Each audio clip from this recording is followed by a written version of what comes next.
Colegas parlamentares, deputado Cleiton, Celise, que estão aqui presencialmente, deputado Raul Belém, mas todos os nossos colegas parlamentares que acompanham virtualmente.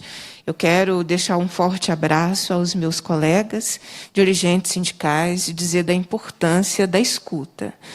Para nós que fazemos essa luta cotidiana, todo espaço é importante para trazermos os nossos gritos, as nossas falas, as denúncias. Então, acho que foram 2 dias muito importantes, muito importantes. A ausência, sabe, Rio, que dizer vir aqui não é, de maneira nenhuma, pactuar com qualquer outra coisa, mas é trazer a fala, esse espaço de poder precisa sempre ouvir. Não é o formato que nós queremos, não é o momento que nós queremos, mas a escuta de vocês, a ocupação desse espaço é muito importante. Então, eu quero agradecer, parabenizar, dizer da importância. Só não entendeu quem não quis os baixos salários, só não entendeu quem não quis. Se a Assembleia está dizendo que vai escutar, e é a partir da escuta que vai trabalhar, a escuta que tem uma questão unânime. Não é o momento da tramitação desse projeto, não durante a pandemia. Os sindicatos não tiveram condições, não têm condições do diálogo com as suas categorias e, portanto, não é o momento dessa tramitação. Se o seminário tem o objetivo da escuta, o resultado desse seminário não tem outra direção.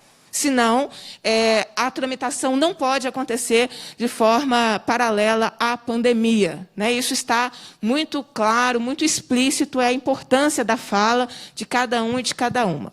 Eu quero também, e aí a gente teve um outro aspecto, que foi a completa ausência de um aprofundamento por parte do governo do Estado. O governo não aprofundou discussões de fundo, não respondeu nossos questionamentos, e eu havia dito na segunda-feira, e quero, em respeito e homenagem à minha colega de profissão, que hoje coordena o Sindiúte, reforçar aquilo que eu trouxe na segunda-feira. O governo está destruindo a aposentadoria específica do magistério, chamada de aposentadoria especial. A Denise lembrou algo fundamental. O fato da reforma ter sido feita nacionalmente, a única questão que obrigatoriamente os estados e municípios precisam cumprir é a discussão das alíquotas. Todas as demais questões não obrigatoriamente precisam impor aos seus servidores, desconsiderando a realidade. Então, eu quero fazer esse alerta final de que o texto aprovado na CCJ, Comissão de Constituição e Justiça, o texto aprovado na Comissão de Administração Pública, que foi o mesmo, este texto destrói a aposentadoria específica, chamada aposentadoria especial do magistério. A aposentadoria específica do magistério, ela existe por uma razão.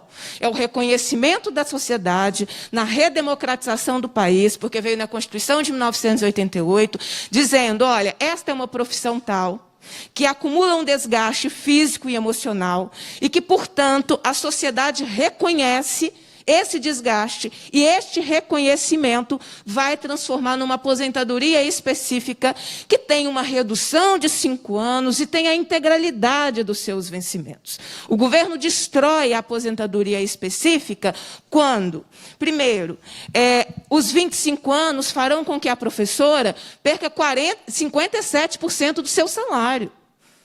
Então, não está garantida a aposentadoria específica. Segundo, quando estabelece a média, para se ter a média de 100% de todas as remunerações, são 40 anos de sala de aula, para ter uma remuneração inferior ao que é o seu salário, ao seu salário da ativa. Então, o critério de tempo é o mesmo para todos, na reforma da Previdência do Zema. Então, está destruindo a aposentadoria específica dos professores, do magistério, é a aposentadoria do magistério, e eu quero trazer esse alerta a todos que estão nos acompanhando. Eu citava como exemplo, e finalizo, presidente, com esse exemplo. Uma professora que, apesar de ter passado 17 anos dos seus 25 anos, sem nenhuma política remuneratória que fizesse recomposição inflacionária, porque essa é a realidade da educação. Foram 10 anos de vencimentos básicos completamente congelados. Mas, numa hipótese bem otimista, essa professora conseguiu andar muito na sua carreira, nos seus 25 anos, e chegou ao final dela, professor Cleiton, recebendo R$4.000 como professora em atividade. Pela regra desta reforma, que já passou nas 2 comissões, ela vai se aposentar. Pela regra, se ela cumprir os seus 25 anos, ela vai se aposentar com R$1.708. Então, a professora que lutou e chegou com todas as dificuldades a uma remuneração de R$4.000 na atividade, vai se aposentar com R$1.708, com seus 25 anos de magistério, além das questões relacionadas à idade, que eu nem cheguei a elas. Mas há aí também um descompasso, porque nós temos uma maioria da categoria do magistério constituída por mulheres, e ninguém até agora respondeu por que o Zema está aumentando a idade das mulheres, inclusive mais do que a dos homens. Essa é uma pergunta que permanece sem resposta, o que faz com que a gente permaneça na luta contra a reforma da Previdência. Eu não apresentei nenhuma emenda a esta reforma, porque eu estou, neste momento, alinhada ao posicionamento do funcionalismo público, das entidades sindicais, que a reforma precisa ter a sua tramitação interrompida enquanto perdurar a pandemia. Depois desse processo, aí a gente entra no debate, na disputa parlamentar, nas emendas, no processo legislativo, que é perfeitamente saudável e democrático. Mas, durante a pandemia, com essas cadeiras vazias que ficaram aqui por 3 dias, os sindicatos sem condições de promover as assembleias com as suas categorias, porque vocês não são absolutos, vocês representam. Representatividade não é substituição, nem aqui no parlamento e nem na organização sindical. E eu tenho a liberdade de falar, porque é de um lugar que eu conheço e é a minha origem, e eu não saio dessa minha origem. Então, acho que se a Assembleia vai ouvir tudo o que foi discutido nesses dias, né, de debate, a conclusão é exatamente essa: não é o momento de fazê-lo. Nos faltou, no debate, e assim finalizo, presidente, o contexto da reforma da Previdência. A reforma da Previdência, promovida pelo governo Bolsonaro, foi uma opção política. Foi uma agenda política, pareceu algo inevitável. O governo Bolsonaro poderia ter mexido na dívida pública, que consome 40% do orçamento da União. Foi mexer na Previdência, que tem 23%, e a Previdência tem um caráter de redistribuição de renda. Foi uma opção política, foi uma agenda política. Então, essa reforma da Previdência, ela sempre será, antes de tudo, uma agenda política. Então, esse contexto da reforma nacional precisa ser lembrado nos debates que nós precisamos fazê-lo. Deveríamos estar gastando energia, primeiro no enfrentamento à pandemia.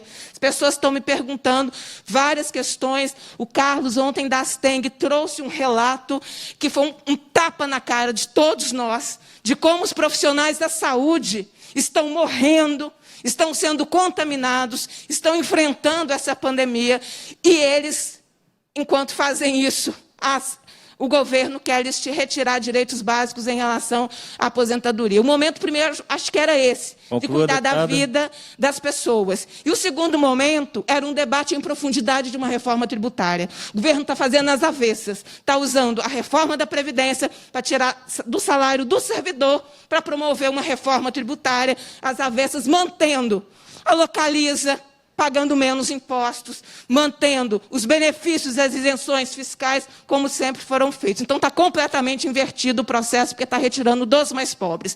Então, contem com o nosso compromisso da luta em defesa dos servidores e dos serviços públicos, porque é o nosso compromisso de trabalho, de luta aqui no Parlamento Mineiro. Obrigada, presidente, pela gentileza do tempo e do processo do debate.